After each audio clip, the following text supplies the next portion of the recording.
Zealand. It all began with the basics, like getting used to the gear stick, I assume it's an automatic, sitting in the driving position and learning to steer. After 5 weeks training, it was time for the next step. Doggy go-kart. Accelerator on the steering and driving.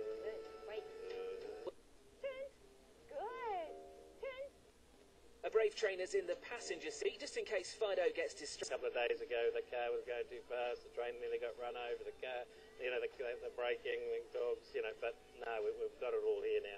There's no excuses. We've got to get in there and show the dog.